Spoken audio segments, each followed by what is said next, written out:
Заливаем приготовленный укроп в ведро. Это 2 литра. И молоко у нас готово. 2 литра. Их будем тщательно. Затем заливаем молоко в бутылку и тоже оставшийся укроп.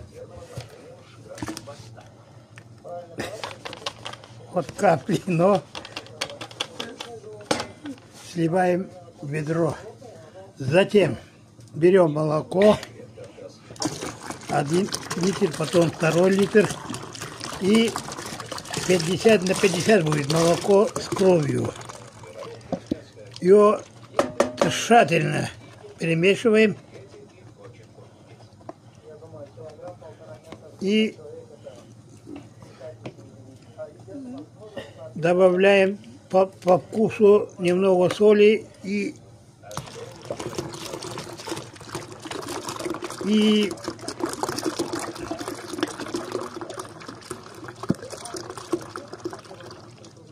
лук, полевой лук. 4 литра готово.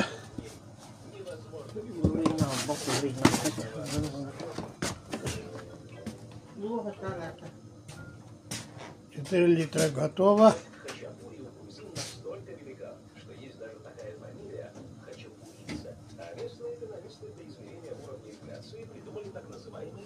Вот кишки, на которые мы будем заливать эту приготовленную смесь. Добавим 1 столовую ложку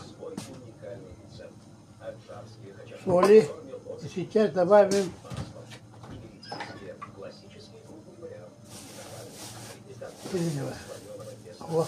и настигать.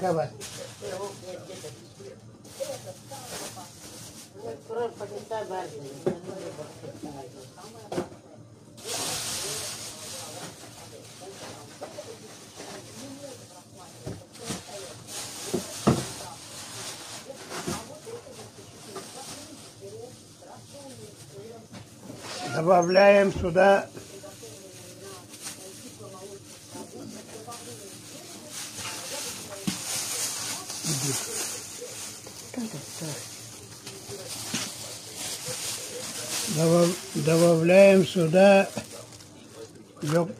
полевой якутский лук.